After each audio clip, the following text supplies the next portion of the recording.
It was 8 o'clock in the morning when I felt someone shaking my shoulders violently. I opened my eyes slowly, still caught in that limbo between sleep and waking, and saw my son Michael's face inches from mine. His eyes were wide, the veins in his neck standing out, and his voice sounded like a desperate shout that shot through my chest. "Give me the PIN for the card now, Mom. Jessica is at the dealership with your card and needs the PIN urgently." I blinked several times, confused, trying to process his words. My son never came to visit me this early. In fact, he hardly ever came. And now here he was, in my bedroom, screaming at me for a password while I could barely keep my eyes open. Something in his tone gave me a strange chill, but before I could ask anything, he shook me again. "Mom, please. It's urgent. I need the numbers now." Half asleep, still not fully understanding what was happening, I smiled slightly. It was an automatic reflex, something I always did when my children asked me for help. That's how I was taught to be. Always available, always willing, always the mom who fixes everything. So I murmured the 4 digits in a tired voice, dragging out each number as if it weighed a ton. 3, 7, 2, 9. Michael didn't even thank me. He ran out of my room, frantically dialing on his phone. And then, barely 3 seconds later, I heard a sharp, desperate scream coming from the device.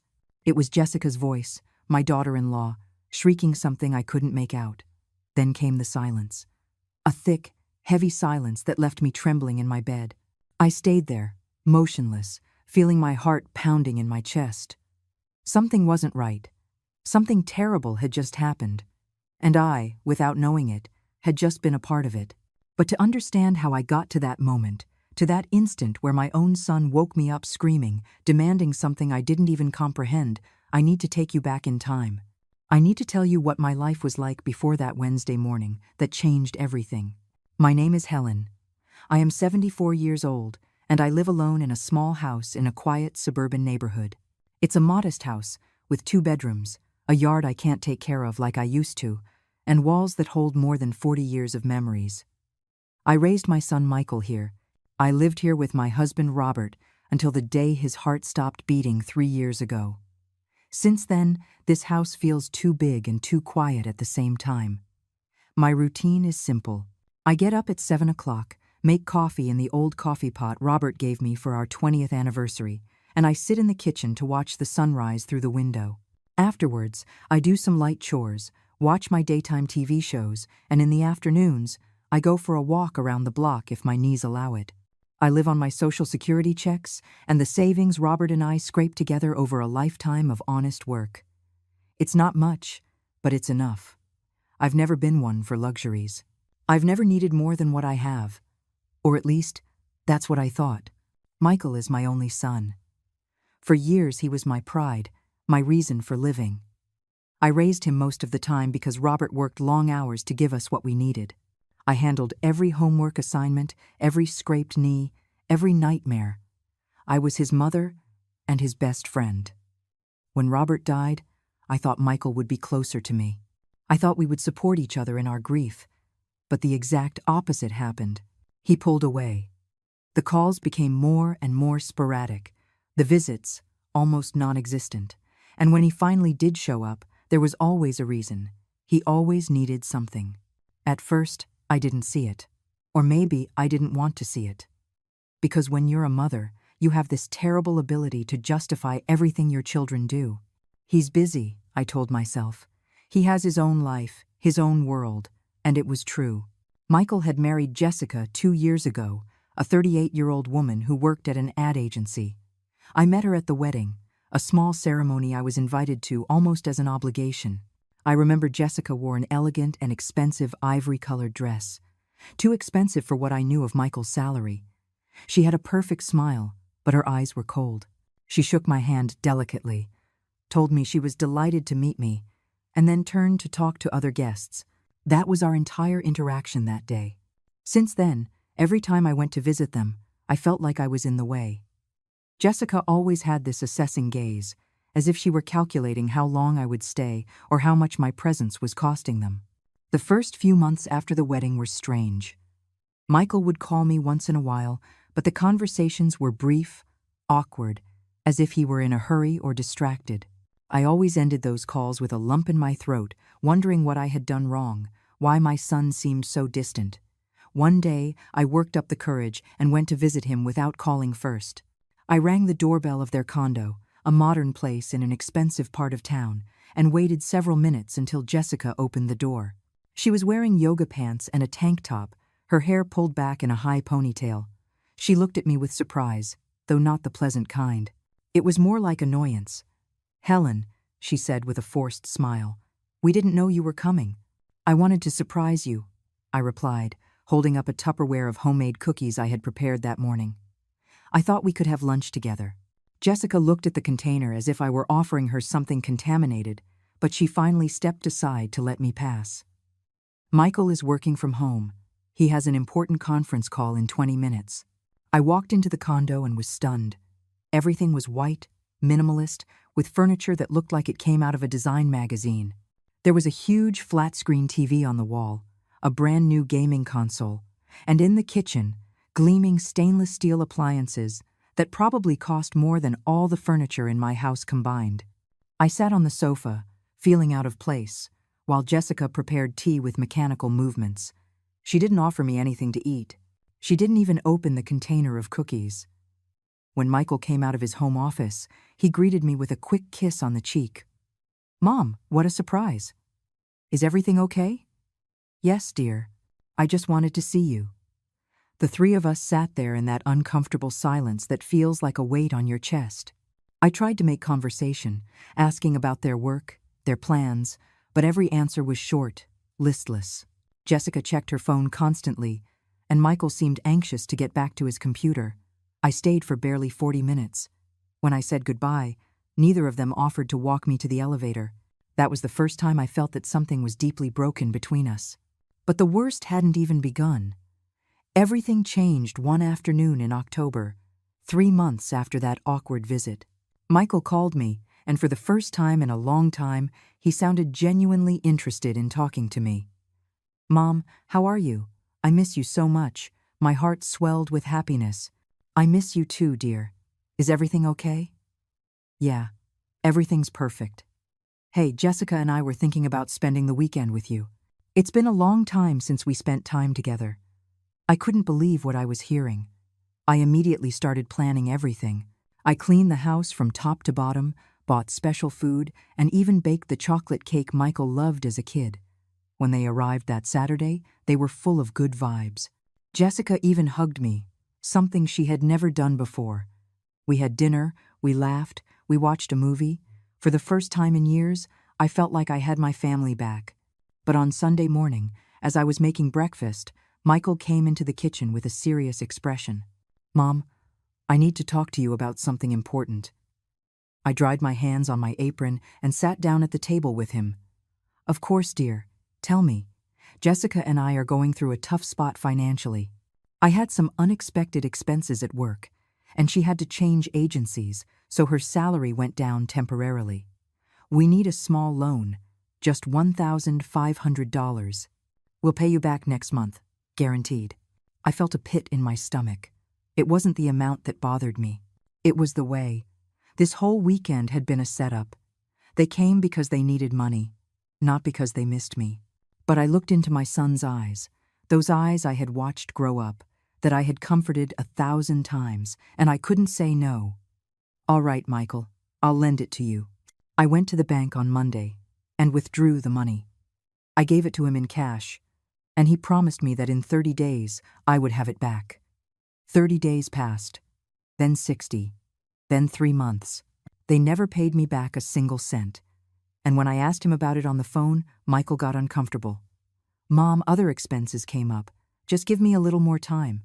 "But Michael, that money was part of my emergency savings." I know.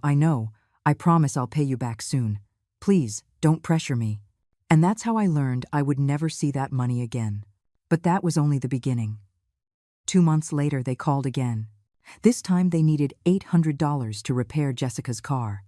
Then it was $600 to pay a fine. Then $500 to cover a credit card bill. Each time they came with a different excuse, with a promise to repay that was never kept.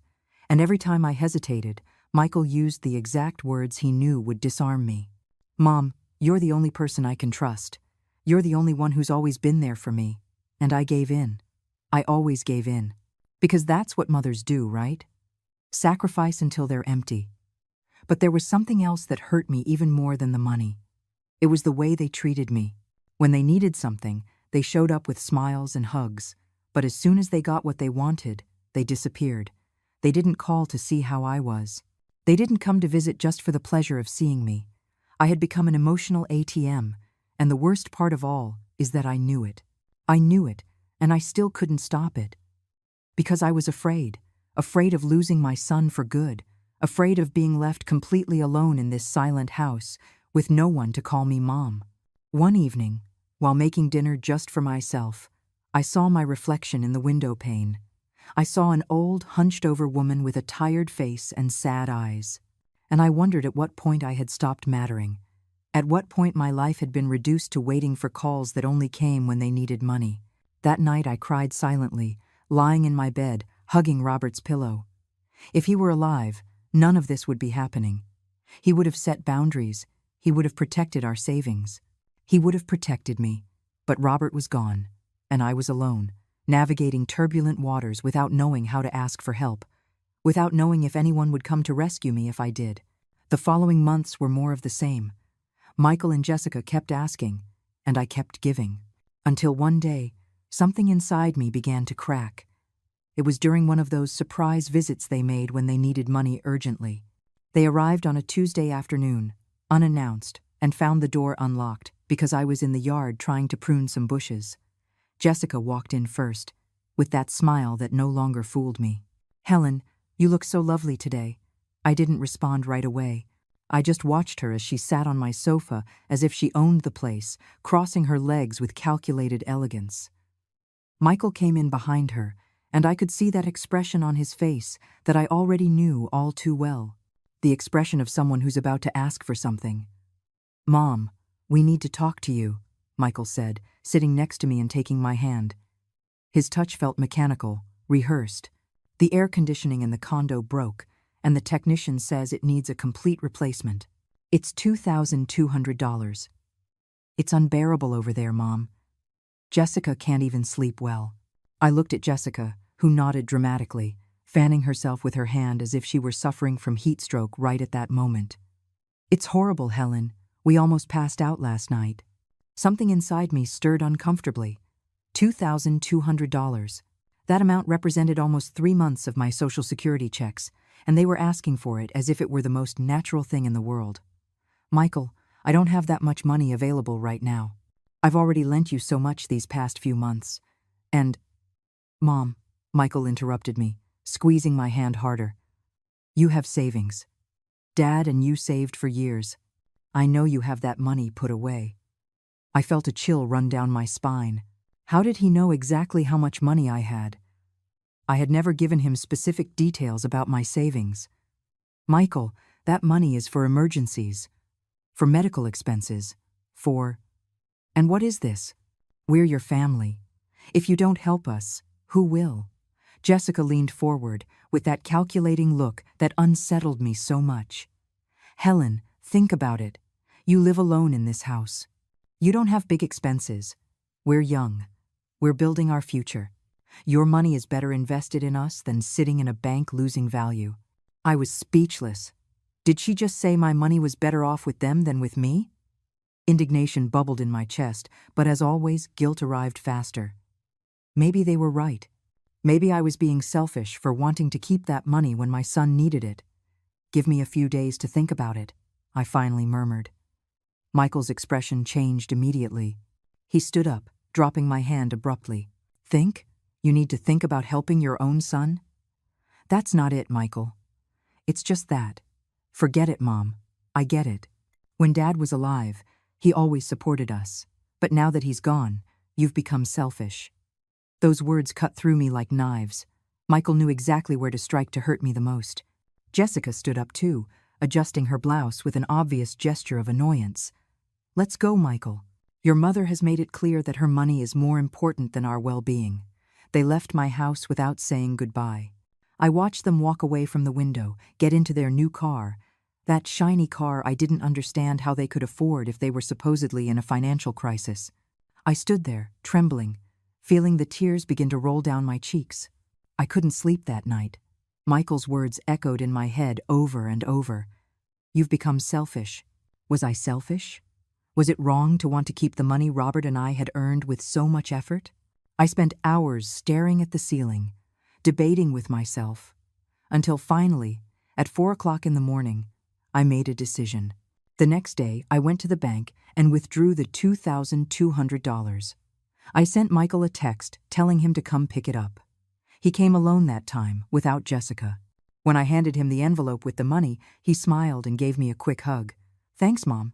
I knew I could count on you. Michael, honey, I need you to promise me something, I said before he left. This is the last time. I can't keep giving you money. I'm draining my savings. He nodded, but he didn't look me in the eye. Sure, Mom. I understand perfectly. This is the last time. But it wasn't the last time. 3 weeks later, they called again. They needed money to pay for the car insurance, then for a birthday present for Jessica's mom, then for a supposed oven repair. And every time I hesitated, Michael used the same strategy. He made me feel guilty. He made me feel like a bad mother. He manipulated me with memories of my husband, with promises that we would be a united family again, with poisoned words disguised as love. And I kept falling for it, because I didn't know how to say no without feeling like I was betraying everything it means to be a mother. The months turned into a predictable and painful pattern. They showed up when they needed money. I gave it to them. They disappeared, and the cycle repeated. My savings began to dwindle alarmingly. The account that Robert and I had built over 30 years of work was disappearing at the hands of my son and his wife. But what hurt me most wasn't the money. It was the loneliness. It was knowing that I only mattered when they had a financial need. It was watching my phone day after day without a single call that wasn't accompanied by a request. One afternoon, while organizing old papers, I found a photograph of Michael when he was 8 years old. He was in the backyard, dirty with mud, smiling with that pure happiness that only children have. I clung to that photo and cried. I cried for that boy I had raised with so much love. I cried because that boy no longer existed. In his place was a man who saw me as a resource, not a person. That night I dialed his number, needing to hear his voice, to have even just one normal conversation where we didn't talk about money. Mom, did something happen? He answered, his tone worried. No, dear. I just wanted to know how you were. I miss you. There was an awkward silence on the other end of the line. Oh, well, I'm fine, busy with work. Do you need something? No, Michael, I just wanted to hear your voice. Okay. Hey, Mom, I'm in the middle of something. Can I call you back? Of course, dear. He hung up. He never called me back. I sat in the kitchen, staring at the motionless phone on the table, feeling something inside me harden. Something that had been flexible and compassionate for 74 years was beginning to crack. And with every crack, a small voice inside me whispered something I was terrified to hear. This can't go on. But I wasn't ready to accept it yet. I wasn't ready to set boundaries, because setting boundaries meant risking losing the only family I had left. And that idea terrified me more than anything. So 2 more months passed. 2 months of sporadic calls, of constant requests, of my bank account dwindling uncontrollably, until one Friday afternoon, something changed. Jessica and Michael arrived at my house, unannounced again. But this time it was different. Jessica walked straight into the kitchen, opened my refrigerator as if it were hers, and took out a bottle of water. Helen, we need to talk to you seriously, she said, sitting at the table without being invited. Michael stood with his arms crossed, avoiding my gaze. Michael and I have been thinking, Jessica continued, taking a sip of water. This house is too big for you alone, and it has a lot of value. If you sold it, you could move into a small apartment, easier to maintain, and with the money from the sale, you could help us buy our first house. It would be a family investment. I froze, unable to process what I had just heard. Had she just suggested I sell the house where I had built my entire life to give them the money? This is my house, I said in a trembling voice, feeling the blood rush to my head. I raised Michael here. I lived with Robert here for 40 years. I am not selling it. Jessica let out a dry laugh, as if my answer were absurd. Helen, you have to be practical. Look at this place. The walls need paint, the roof has leaks, the yard is a mess. You're clinging to a pile of memories that are just keeping you trapped in the past. We are your future. Michael is your son. Your grandchildren, when we have them, will be your legacy. I felt a lump in my throat. I am not selling my house. Michael finally spoke, and his voice sounded tired, annoyed. Mom, Jessica is right. You're being stubborn. Think bigger. If you help us now, when we own our own home, you could live with us. We'd have a room for you. You wouldn't be alone. I don't want to live with you. The words left my mouth before I could stop them. I want to live in my house, in the place where I built my life. Jessica slammed the water bottle down on the table. You are so selfish. Your husband is dead, Helen. Those memories aren't going to take care of you when you're sick or need help. We will. But it seems you prefer your pride over your family's well-being. It's not pride. It's my life. Your life, Jessica repeated sarcastically. A lonely life in an old house, waiting for your son to call you. Is that what you want? Because let me tell you something. As long as you keep being so attached to material things, Michael and I have better things to do than come visit you. The silence that followed was brutal. I looked at my son, waiting for him to say something, to defend me, to put his wife in her place. But Michael just stared at the floor, his hands in his pockets, like a scolded child who doesn't want to take sides. Michael, I whispered, are you going to let her talk to me like that? He looked up, and for a moment I saw something in his eyes. Shame? Guilt? I don't know. But it lasted barely a second. Mom, Jessica is just being honest. Maybe you should think about it. I felt as if I had been slapped. My own son, the boy I had carried in my arms, whom I had fed, clothed, and loved unconditionally, was siding with a woman who barely knew me and who only saw me as a resource to be exploited. Get out of my house, I said, my voice firm, surprising myself. What? Michael raised his eyebrows, genuinely surprised. Get out, now. Jessica stood up, grabbing her purse with a dramatic flourish. Fine, but don't come crying when you're alone and sick, and nobody wants to take care of you. Because believe me, Helen, we won't be available for someone who turns their back on us. They left my house, leaving the door open. I sat there in that chair, trembling from head to toe, feeling the tears start to fall uncontrollably. For the first time in my life, I had told them no, and it felt terrible. It felt as if I had committed the worst mistake of my existence. I didn't eat that night. I couldn't. I just sat in the living room, looking at the photographs on the wall, wondering how we had gotten to this point. At what moment had my son turned into someone capable of hurting me this way? The following days were a silent hell. Michael didn't call. He didn't answer my texts. It was as if I had ceased to exist for him. And with every day that passed without news from him, the guilt ate away at me a little more. Maybe I had been too harsh. Maybe I should have listened to their proposal more openly. Maybe I was the problem. But then, something unexpected happened. 2 weeks after that fight, I received a call from the bank. Mrs. Helen? Said a professional voice on the other end. This is David from the bank's security department. We're calling because we detected unusual activity on your account. My heart skipped a beat. What kind of activity? There were several attempts at large transfers in the last few days. They were all automatically blocked by our security system because they exceeded the established daily limits. Did you authorize these transactions? No, I haven't made any transfers. I see. We also noted that someone tried to change your security PIN online 3 days ago. The request was rejected because the identity could not be verified. Ma'am, does anyone else have access to your banking information? The world started spinning around me. Someone had tried to rob me. Someone had my information. And in the bottom of my heart, even though I didn't want to accept it, I knew exactly who it was. Can you tell me where these attempts were made from? I asked in a shaky voice. They were all from a computer registered in the north end of the city. Does that location sound familiar? The north end, where Michael and Jessica lived. Yes, I whispered. It does. Mrs. Helen, I strongly recommend that you come to the bank tomorrow morning to change all your passwords and review your account security. And if you suspect who might have done this, you should consider filing a report. I hung up the phone and sat on the sofa, unable to fully process what I had just heard.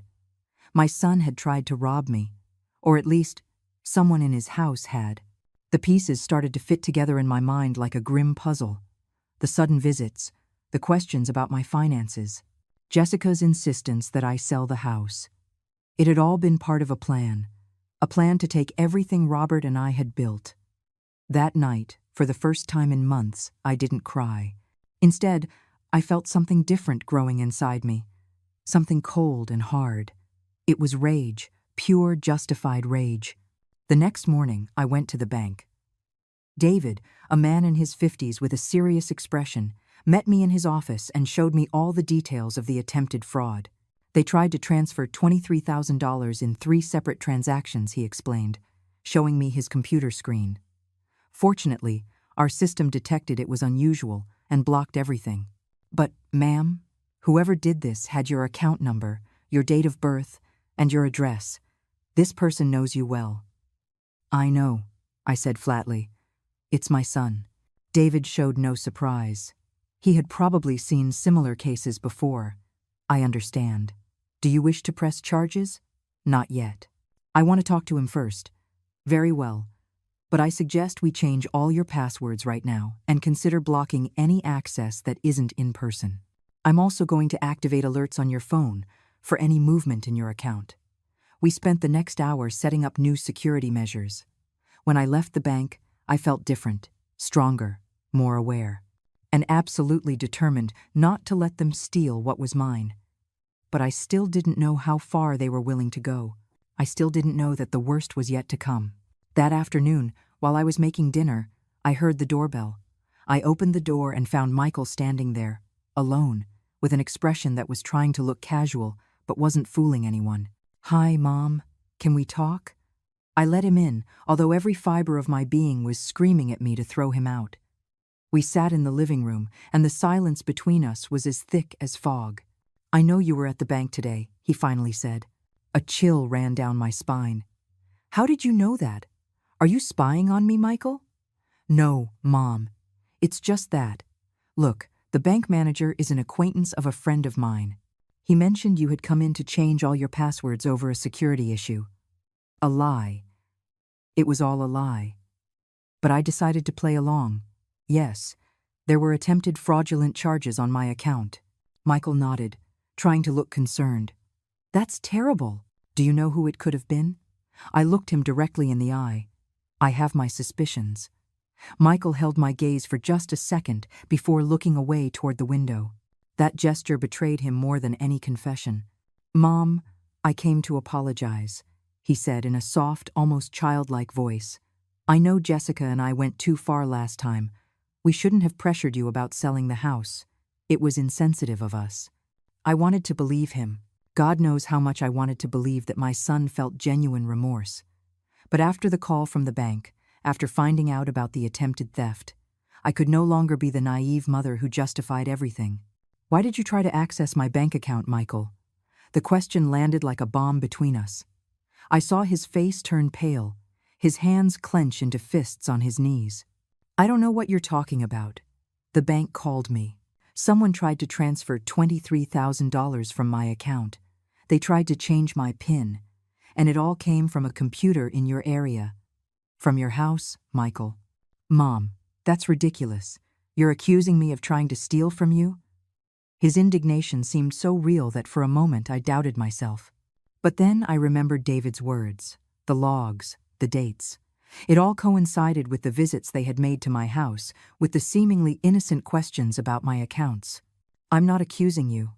I'm asking you. Michael stood up, pacing the living room like a caged animal. I can't believe you'd think that of me. I'm your son, Mom, your only son. How could you even suggest that I would steal from you? Because I need to understand what's happening. Because 2 weeks ago, you asked me to sell my house to give you the money. Because in the last few months, you've taken more than $12,000 from me in loans that you've never paid back. Because every time I see you, you only want money. My voice cracked on that last sentence, but I held firm. Michael stopped pacing and looked at me with an expression I couldn't decipher. Was it guilt? Rage? Shame? Jessica and I are going through a hard time. Okay? We have debts. A lot of debts. And I thought that you, as my mother, would want to help us. Helping is one thing, Michael. Stealing is something else entirely. I didn't steal from you. His shout echoed off the walls of the house. It was Jessica, all right? It was her idea.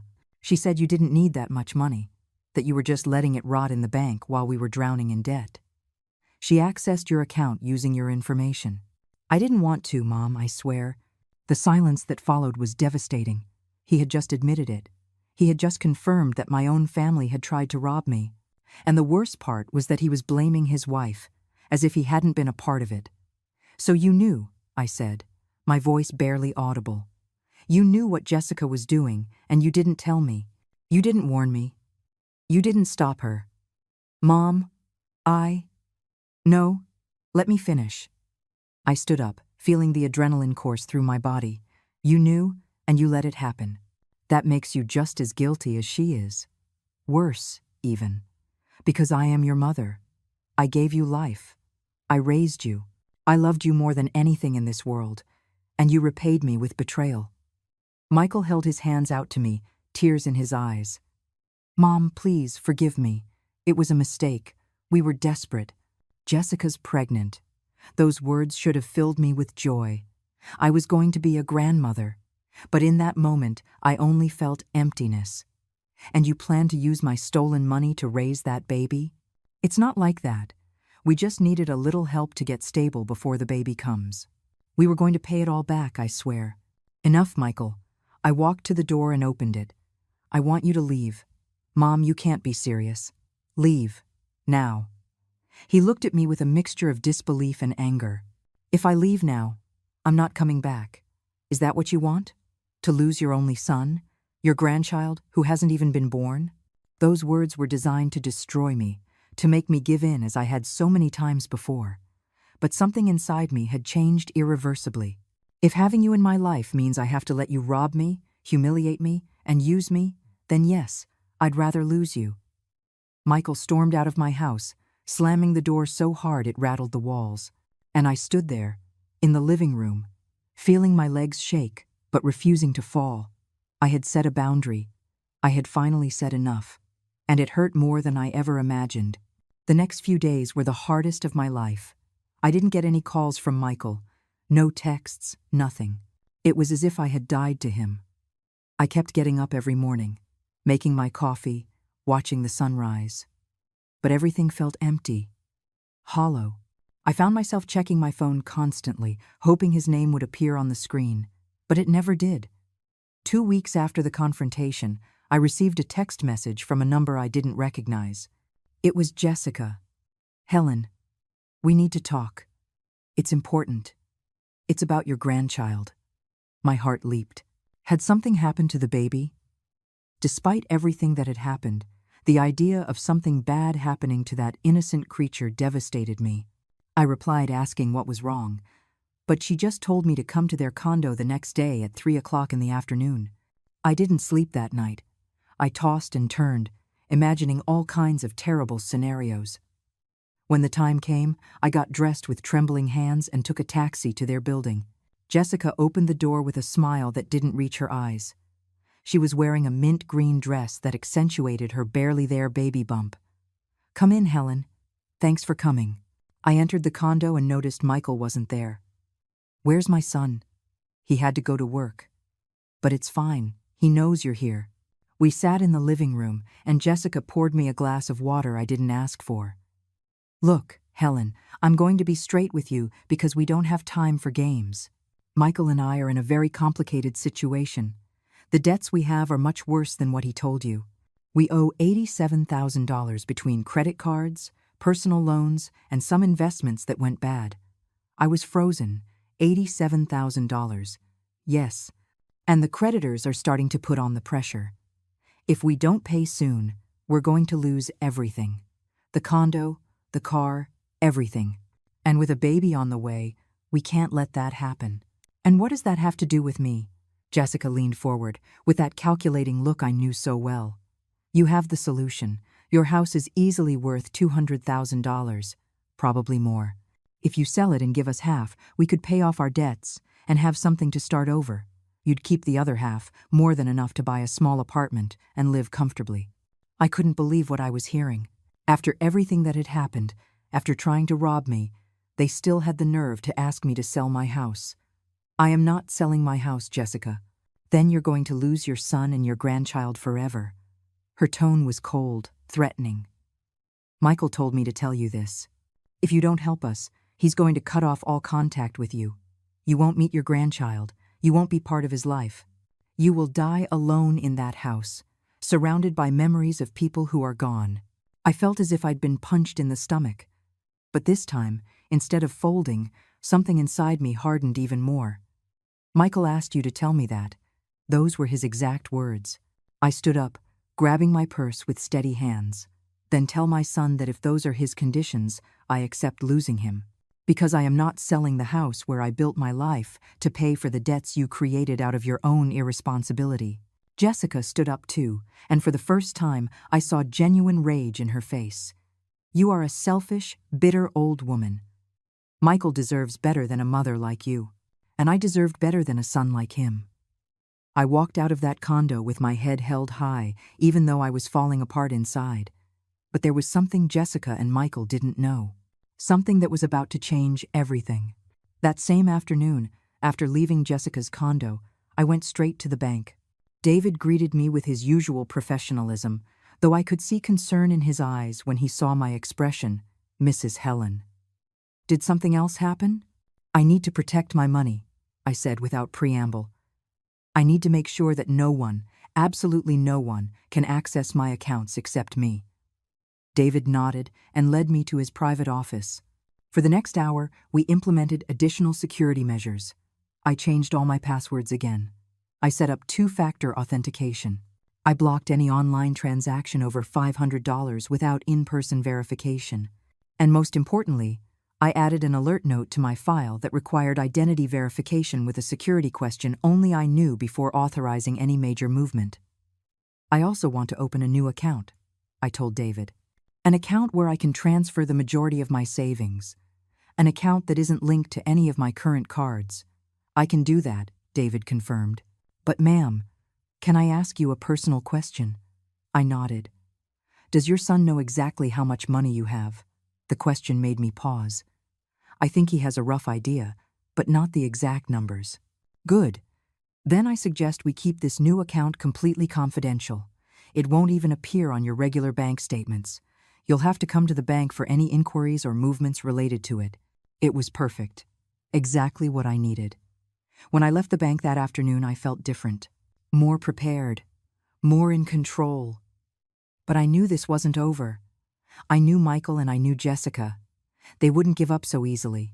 And I was right. 3 days later, on a Wednesday afternoon, I was watering the plants in the yard when I heard the doorbell. I opened the door and found Michael standing there, alone, with an expression that was meant to be apologetic. Mom, I came to truly apologize this time. I didn't say anything. I just looked at him, waiting. Jessica told me what she said to you. She had no right to threaten you like that. I never said I would cut you out of my life if you didn't help us. That was her idea. Lies, all lies. But I let him continue. Look, I know we've made mistakes, big mistakes. But Mom, I'm still your son, and this baby on the way is your grandchild. Are you really going to let our pride destroy this family? I sighed deeply. Michael, sit down. We need to have an honest conversation. We sat in the living room, on the same couches where I had spent so many happy afternoons when he was a boy. It seemed like a completely different life. You and Jessica have $87,000 in debt. Tell me how. How did you get to that point? Michael looked down, ashamed. We were irresponsible. We lived beyond our means. The condo, the car, the trips, the designer clothes. It was all to maintain an image. Jessica works in advertising, and she says we need to project success to be successful. So we spent, and we spent. And when the credit cards maxed out, we took out loans to pay the credit cards. And then more loans to pay those loans. It was a spiral. And my money? The more than $12,000 I lent you? It went to minimum payments, to interest, to things we urgently needed at the time, but now I don't even remember what. I rubbed my temples, feeling the frustration mix with sadness. Michael, I can't solve your financial problems. I don't have that kind of money. And even if I did, giving it to you would only be postponing the inevitable. You two need to learn to live within your means. I know, Mom, you're right, but we need help to get out of this hole. Just one final push, and I promise we will never ask you for anything again. I had heard that promise so many times it had lost all meaning. How much do you need? Michael's eyes lit up with hope. $15,000. With that, we could consolidate the biggest debts and negotiate with the other creditors. I swear, Mom, this would be the last time. $15,000. It was an enormous amount. An amount that represented years of savings, of sacrifices from Robert and me. I don't have $15,000 available, Michael. It was true. Most of my money was now in that secret account I had opened. But he didn't need to know that. But you have savings. Dad and you saved for decades. I know you have more than $50,000 put away. His tone had changed subtly. It was no longer pleading. It was almost an accusation. Those savings are for my old age, Michael, for medical emergencies, for the day when I can no longer take care of myself.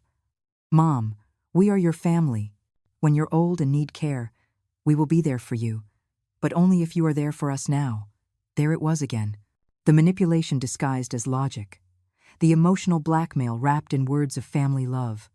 Michael, what happens if I give you this $15,000 and in 6 months you're back in the same situation? What happens if you go back to your irresponsible spending? It won't happen. We've learned our lesson. No, you haven't. Because you still think the solution is other people's money, not changing your habits. Michael stood up, and I could see the frustration growing on his face. I can't believe you're being so selfish. Do you know what can happen to us if we don't pay? The creditors can sue us. They can garnish our wages. They can ruin our credit forever. And you, who have the power to prevent it, are refusing to help your own son. I am helping you, Michael. I'm helping you face the consequences of your decisions. Because if I keep rescuing you, you'll never learn. I don't need lessons. I need money. His shout echoed in the house, and for a moment, I saw something in his eyes I had never seen before. Something dark. Something that scared me. I think you should leave, I said, my voice calm but firm. No, I'm not leaving until you promise you're going to help us. Michael, promise me. I felt fear. For the first time in my life, I was afraid of my own son. I stood up slowly, keeping my distance. I'm not promising you anything. And now, please, leave my house. Michael was breathing heavily, his fists clenched at his sides. For a terrible moment, I thought he was going to do something violent. But then, his expression changed. It softened. And that was even more terrifying. Okay, Mom, I understand. I won't pressure you anymore. He smiled, but it wasn't a real smile. It was the smile of someone who had just made a decision. A decision I didn't know about yet. I love you, Mom. Just remember that. He walked out of my house with slow, deliberate steps. And as I watched him walk away, I felt a chill run down my spine. Something bad was going to happen. I could feel it in my bones. And I wasn't wrong. 2 days later, on a Friday morning, I woke up and noticed something strange. My purse, which I always left on the small table by the entrance, was in a different position, open. With the contents slightly shuffled, I went to check it with a racing heart and discovered something was missing. My debit card, the card linked to my main account. It was gone. I immediately dialed the bank, but it was too early, and customer service didn't open until 9 o'clock. I sat in the living room, shaking, waiting for the hours to pass. I replayed the last few days in my mind. When could someone have gotten into my house? And then I remembered. Michael had been here 2 days ago. He had gone to the bathroom before he left. He was alone in the living room for a few minutes while I was in the kitchen getting water. Enough time to open my purse and take the card. At 9 o'clock on the dot, I called the bank. David handled my case personally. "Mrs. Helen, I'm checking your account right now." I heard the clicking of his keyboard. And then, silence. "David?" "Ma'am, there's good news and bad news. The bad news is that someone does indeed have your card and has tried to use it this morning. The good news is that, thanks to the security measures we implemented, all transactions were automatically blocked. There is a pending purchase attempt of $85,000 at a luxury car dealership. $85,000. They were going to buy a car, with my money, with my stolen card. The transaction is on hold because it requires the PIN," David continued. "Without the correct PIN, they can't complete the purchase. But ma'am, this is serious. This is premeditated theft. You should call the police." "Not yet," I whispered. "First, I need to be sure." But I was already sure. I knew exactly who had my card. I knew exactly who was at that dealership trying to steal $85,000 from me. My son and his wife. And what came next would change everything forever. I hung up the phone with David and sat on the sofa, feeling my whole body tremble. It wasn't fear. It wasn't sadness. It was a mixture of rage, disappointment, and something deeper I couldn't name. It was the definitive death of an illusion. The illusion that my son, deep down, still loved me. That there was still something left of the boy I had raised with so much care. I looked at the clock. It was 9:15 in the morning. Somewhere in the city, Michael and Jessica were at a dealership, probably standing in front of a luxury car, waiting to use my stolen card to buy it. I imagined the scene. Jessica picking out the color, checking the tires, negotiating extra features. Michael filling out paperwork, feigning confidence while inside he knew they were about to commit a crime against his own mother. And then, my phone rang.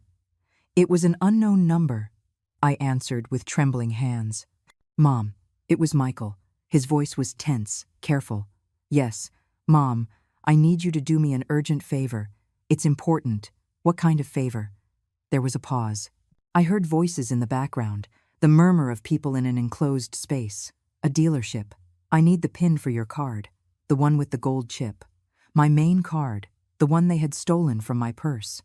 "Why do you need my PIN, Michael? It's complicated to explain. But trust me, okay? Just tell me the 4 numbers." The audacity was breathtaking. They had stolen my card and were now openly asking me for the PIN, as if it were the most natural thing in the world. "Where are you, Michael? Mom, please? I don't have time for explanations. Just give me the numbers. It's 4 simple numbers. Do you remember them?" "Of course I remember them." "Then tell me. Quick." I closed my eyes and made a decision that would change everything. A decision that had been brewing inside me for weeks, maybe months. A decision to end this cycle of abuse and manipulation. 3, I began in a calm, almost whispering voice. I heard Michael repeat the number to someone else. To Jessica, no doubt. 7, another murmur. I could picture them entering the numbers into the payment terminal, holding their breath. 2, "Yes, Mom." And the last one? 9. There was a moment of silence. And then I heard confused voices on the other end. Someone saying something about verification. Someone else asking to try again. And finally, a scream. Jessica's sharp, desperate scream. "It's not working. It says the card is blocked. Helen tricked us." Michael's voice came back on the phone, now full of panic and rage. "Mom? Mom? What did you do?" I smiled. A bitter, sad smile, but also a liberating one. "I blocked the card 2 days ago, Michael, right after your last visit, when I noticed you had been in my purse." "No, you can't do this. We need that car. We already signed the papers. If we don't pay now, we're going to have legal problems with the dealership. Then you'll have to deal with those problems, because I'm not unblocking it." "Mom." His scream was one of pure desperation. "Please, you're ruining our lives." "No, Michael, I'm not ruining anything. You ruined your own lives, and you were about to ruin mine, too." I hung up the phone, and for the first time in months, I felt peace. A strange, painful, but real peace. I sat there, waiting. I knew they would come. I knew this wouldn't end with a simple phone call. And I was right. 40 minutes later, I heard the doorbell ringing insistently. Then, pounding on the door, loud, violent. "Mom, open the door. Open it right now." It was Michael's voice, but distorted by rage. I had never heard him like that. I approached the door, but I didn't open it. "Michael, go away. I'm not talking to you right now. Open this damn door." More pounding. So hard, the door rattled in its frame. I heard another voice. "Jessica, you stupid old woman. You're going to pay for this. You made us look like idiots in front of the salesman. They called security. We were almost arrested." I backed away, frightened. I never imagined they would go this far, that their desperation would turn them into people capable of something like this. "If you don't leave right now, I'm going to call the police," I shouted, my voice trying to sound firm but betraying me with its shaking. "Call them. Tell them how you stole from your own son. I didn't steal anything from you. You stole from me. You came into my house, took my card without permission, and tried to spend $85,000? There was a moment of silence. Then, Michael's voice, now more controlled but just as threatening. "Open the door, Mom. We need to talk face to face. Like a family, no. Open it." The blow that followed was so strong I thought the door would break. With trembling hands, I picked up my phone and dialed 911. 911, what's your emergency? My son and his wife are at my front door, pounding on it violently. They tried to steal from my bank card, and now they're threatening me. The operator asked for my address and assured me they would send a patrol car immediately. Stay away from the door and do not open it under any circumstances. The pounding continued for a few more minutes. Then I heard arguing voices, Michael and Jessica debating what to do, and finally, silence. I peeked through the window carefully and saw them walking to their car. Michael turned back once toward the house, and our eyes met through the glass. In his eyes, I saw something I will never forget. It wasn't love. It wasn't remorse. It was pure hatred. Hatred for me, his mother, the woman who had given him everything. They got in the car and drove off just as the police car rounded the corner. The officers, an older man and a young woman, knocked on my door professionally. I opened it and told them everything. From the loans they never paid back, to the attempted bank fraud, to the pounding on the door just minutes ago. The female officer took detailed notes while the other officer inspected the door, photographing the marks the blows had left. "Ma'am, this is serious," the officer said. "Identity theft, attempted fraud, threats. Do you want to file formal charges?" That question froze me. Filing charges meant Michael could go to prison. It meant destroying his life, his future, the chances of that baby on the way. But not filing charges meant this would continue, that they would try again, that it would never end. "I need to think about it," I whispered. The officer nodded with understanding. "I understand, but I recommend you at least get a temporary restraining order and keep all the evidence you have. The bank records, call recordings if you have them, everything." They gave me a card with information on how to proceed and left, but not before driving down the street one more time to make sure Michael and Jessica hadn't returned. I was left alone in my house, in that silence that used to seem peaceful but now felt oppressive. I didn't sleep that night. I sat in the living room with all the lights on, waiting. I didn't know what I was waiting for exactly. For them to come back? To call and apologize? For this all to have been a nightmare? At 3 o'clock in the morning, my phone vibrated. A text message from Michael. "Mom, I know you're awake. I know you're scared. And you should be. Because what you did today is unforgivable. You humiliated us. You made us look like criminals. The dealership banned us from coming back. And all because of your selfishness. But this isn't over. I know your weak spots. I know your fears. And I'm going to use all of it until you give me what's mine. That money should be mine. Dad would have wanted me to have it, and I'm going to get it, one way or another. You can block your cards. You can change your passwords. But you can't change that I'm your only son, your only family. And sooner or later, you're going to need me. And when that day comes, I'm going to remember this moment. I'm going to remember how you treated me, and I won't be there for you. I read that message 3 times, feeling how each word was like a knife in my heart. My son was threatening me. My own son, the person who had grown inside me, whom I had nursed, whom I had comforted on his worst nights, saw me as an enemy, as an obstacle between him and the money. That morning, sitting in the darkness of my living room, I cried for the last time. I cried for the son I had lost, for the family I would never have, for the broken dreams of an old age surrounded by love. And when I finished crying, something inside me changed, definitively, irrevocably. I was no longer the Helen who sacrificed, who let herself be trampled on for love. I was someone new, someone stronger, someone who had learned, perhaps too late, that love cannot exist without respect, and that some battles, even if they hurt, must be fought. The next morning, I woke up with a clarity I hadn't felt in months, maybe in years. I made my coffee, sat in the kitchen as I always did, but this time, that crushing weight on my chest wasn't there. I had made a decision during that sleepless night, a decision that terrified me, but one I knew was necessary. At 9 o'clock in the morning, I called David at the bank. "Mrs. Helen, I was just about to contact you. How are you?" "Better than I expected." "David, I need to make several moves today. Can you see me?" "Of course. Do you want to come to the bank? Or would you prefer to talk on the phone?" "I'm coming in. I need to do this in person." An hour later, I was sitting in his office with a list of actions I had meticulously prepared. First, I began. I want to cancel my stolen card and get a new one with a completely different number. Done. Second, I want to transfer 80% of my savings to the secret account we opened. Leave only the basics in the regular accounts. Are you sure? That's a lot of money to move. Completely sure. If they try anything again, let them find the bare minimum.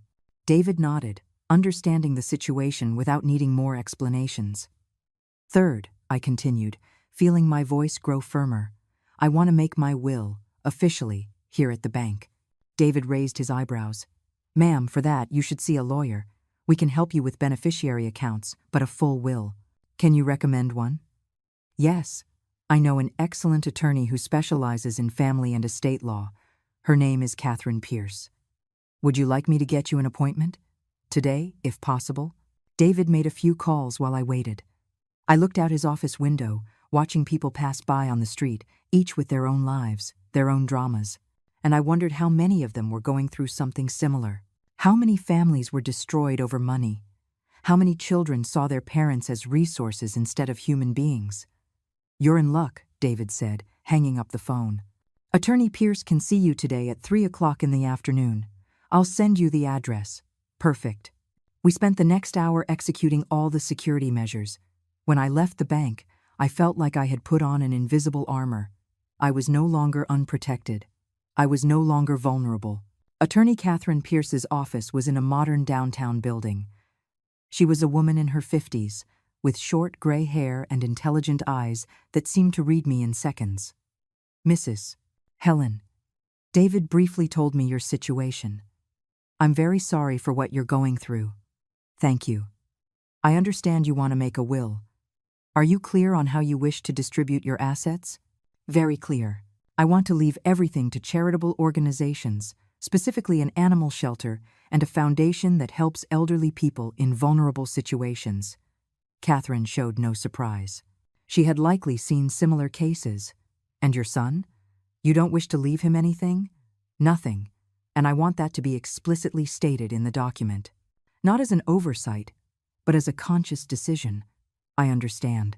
Are you prepared for the consequences of that decision?" In many states, children can contest wills, claiming they weren't fairly considered. Let him try. I have documentation of everything that's happened. The bank records of the fraud attempts. The police report of the threats. The text messages. Catherine nodded slowly. "Then let's do this correctly. I will draft an ironclad will with a specific, well-founded disinheritance clause. I also recommend you document everything in an explanatory letter. It has no legal value in itself, but it can help contextualize your decisions if there is eventually a dispute." We spent the next 2 hours working on every detail. When we finished, I had a complete, signed, and witnessed will, fully valid. My house, my savings, everything Robert and I had built would go to help those who truly needed it, not those who demanded it. I left that office feeling strangely free, as if I had taken off an invisible weight I had been carrying for too long. That night, sitting in my living room, I wrote the letter Catherine had recommended, a letter where I explained everything, from the beginning of the manipulations to the attempted theft, from the unpaid loans to the threats.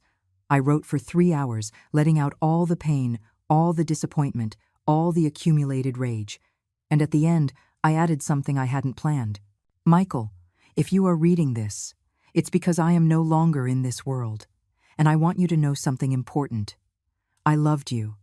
I loved you with every fiber of my being. You were my reason for living for many years. But love cannot survive without respect.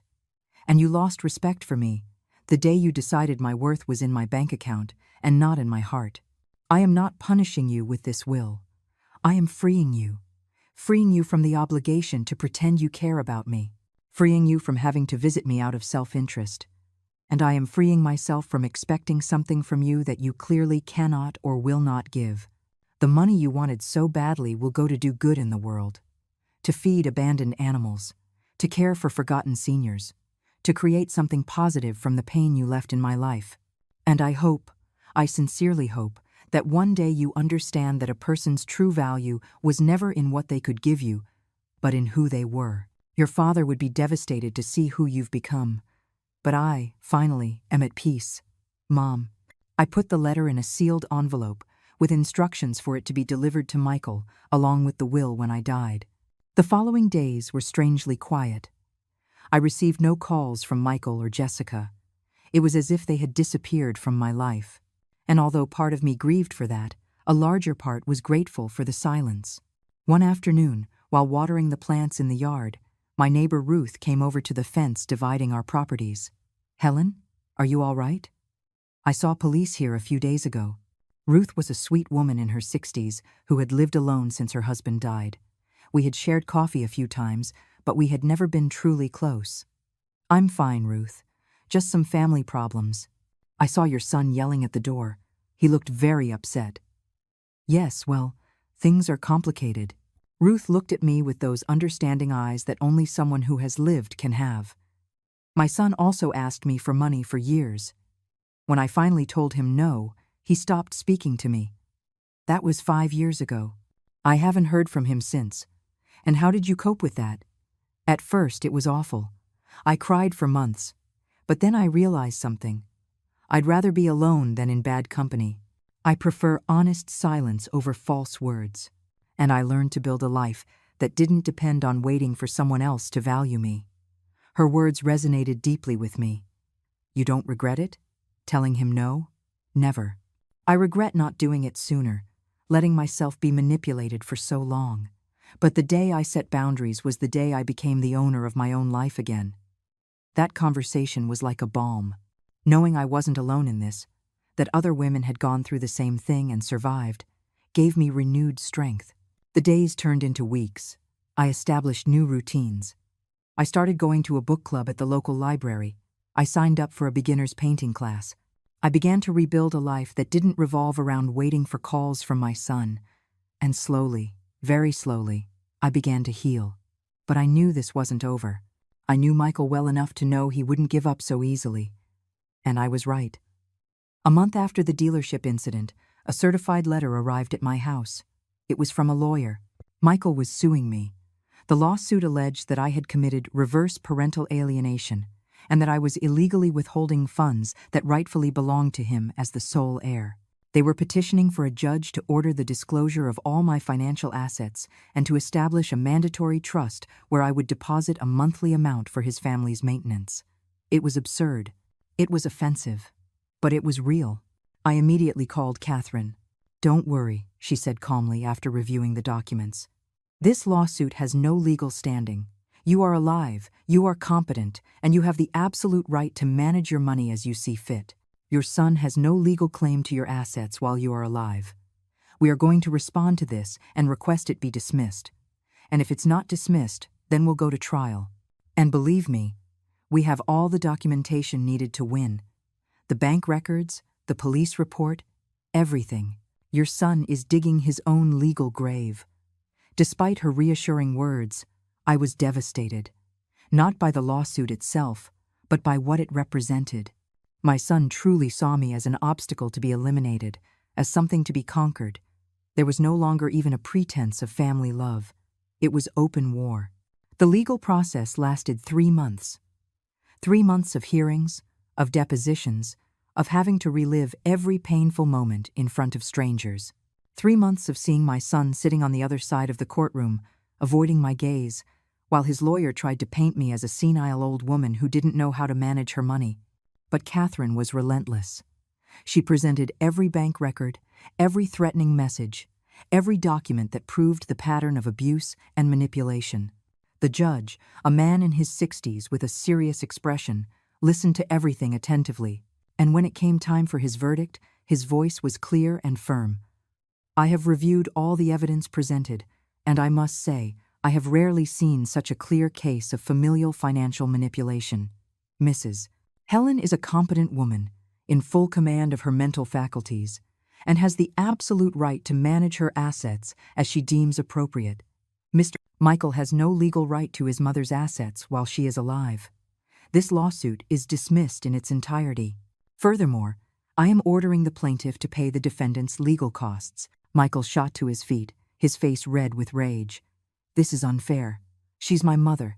That money should be for her family. The judge looked at him sternly. Sir, I suggest you sit down and remain silent. Michael's lawyer yanked him by the arm to make him sit.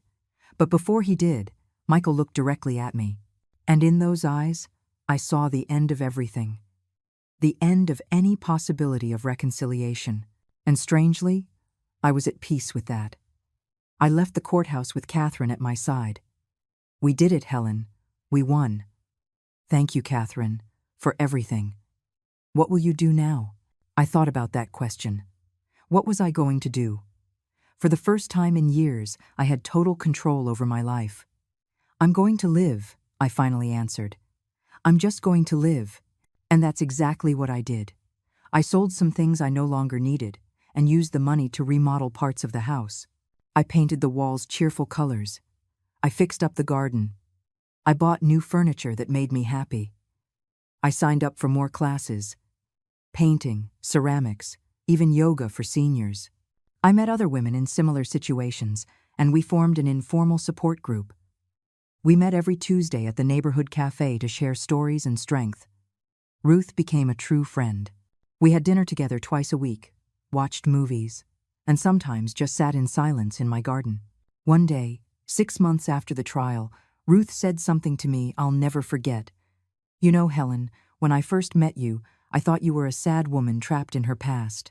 But now I look at you, and I see someone completely different. Someone who bloomed after the pain. I don't know if I bloomed, I answered honestly, but I definitely survived.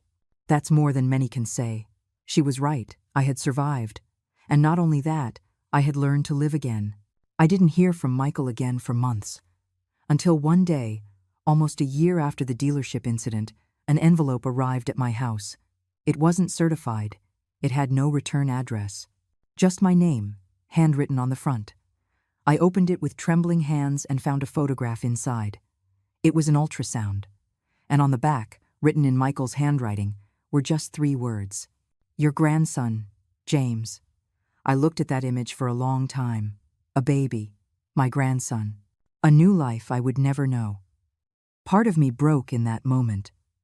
The part that still held out hope. But another part of me, the wiser, more tired part, understood that this was just another manipulation. Another way to make me feel guilty. I put the photograph in a drawer. I didn't throw it away. But I didn't put it on display either. It was a reminder that some losses are irreversible, and that it's okay to mourn them. But it's not okay to let them destroy you. The months passed. Fall gave way to winter, and winter to spring. Life continued at its steady pace. Some days were good, filled with laughter with my new friends, satisfaction from my projects, peace in my garden. Other days were hard, where the loneliness felt like lead. But even on the hard days, I knew I had made the only possible decision. One afternoon in May, While I was in my painting class, my phone rang. It was an unknown number. Mrs. Helen? It was a woman's voice I didn't recognize. Yes, this is she. My name is Samantha. I'm a social worker at Central Hospital. Your son Michael was admitted this morning. There was a car accident. The world stopped. Is he? He's okay. He's stable, but injured. He has a concussion and some fractures. He's going to make a full recovery. The trip to the hospital was a blur. Ruth offered to come with me, and I gratefully accepted. When we arrived, I asked for Michael at the front desk. They directed me to his room on the 3rd floor.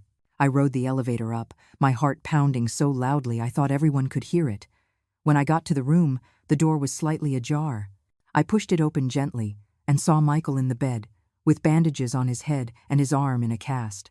And next to him, holding his hand, was Jessica, with a prominent baby bump. Jessica looked up when I walked in. "Helen," she said softly, "thank you for coming." I slowly approached the bed. Michael's eyes were closed. "How is he?" "He's going to be fine. It was a terrible scare, but he'll recover." "I'm the one who called," Jessica said. "I asked them to notify you. Michael told me not to, but I thought you had a right to know." "Why?" The question came out before I could stop it. Jessica looked at Michael, then back at me. "Because when I thought I might lose him, I realized that the money doesn't matter. None of it matters. And that I had helped destroy something that should have been sacred. I don't expect you to forgive me. I know we did unforgivable things. I'm just asking you not to close the door completely, to leave a crack of light." Michael began to stir, his eyes fluttering open. He looked around, confused, until his eyes landed on me. "Mom." His voice was hoarse, small. "I'm here, Michael." "I'm sorry," he whispered, and tears began to fall down his face. "I'm so sorry. I was a terrible son. I treated you horribly." I moved closer, taking his free hand. "Rest now. We'll talk later." "No," he insisted, squeezing my hand. "I need to say it now. I loved you more than anything, and I let money ruin that. I made those decisions, and there's no excuse for it. When the car started flipping, when I thought I was going to die, all I could think about was you, about how I treated you. And I don't want my son to grow up without knowing his grandmother because I was an idiot." I looked at him, seeing the sincerity in his eyes through the pain and tears. Forgiveness doesn't mean forgetting. It means letting go of the poison that's killing you inside. "I forgive you," I said finally. "But, Michael, things can't be like they were. If we're going to rebuild something, it has to be on a completely new foundation. Respect, boundaries, honesty. Whatever you say, Mom, just give me a chance. I don't know what the future holds. I don't know if Michael will really change, and honestly, it doesn't matter. Because for the first time, I'm not putting my happiness in their hands. I've learned to build a life that doesn't depend on them valuing me. I can love my son without sacrificing myself for him. I can forgive without forgetting. I can maintain boundaries without ceasing to be a mother." 3 weeks later, Michael got out of the hospital. He came to visit me with Jessica, and we established clear rules. No more money loans, scheduled visits, mandatory family therapy, and above all, brutal honesty. I don't know if it will work, but I'm willing to try. Not for them, for me. Because I deserve the chance to know my grandson. And I deserve to close this chapter knowing I did everything I could. But this time, with boundaries, with dignity, and with the certainty that if something similar ever happens again, I will have the strength to walk away for good, because I am no longer the Helen who let herself be trampled. I am the Helen who learned that self-love isn't selfishness, it's survival. And as I sit in my renovated garden, having coffee with Ruth, watching the sunset, I know that whatever happens with Michael, I'm going to be okay. Because I finally learned the most important lesson. The only person who will never abandon you is yourself. And it's time to treat yourself with the love and respect you always deserved. The phone rings sometimes. It's Michael, asking how I am, sending pictures of the baby. And I answer, cautiously but with hope. A realistic hope, not a naive one. Because I've learned that you can give love without giving yourself away completely, that you can forgive without being a fool, and that sometimes the story doesn't end with a perfect, happy ending. Sometimes it ends with something better. It ends with a 74-year-old woman, sitting in her own house, surrounded by true friends, in charge of her life and her decisions. And that, despite all the pain, is enough. More than enough. It's everything.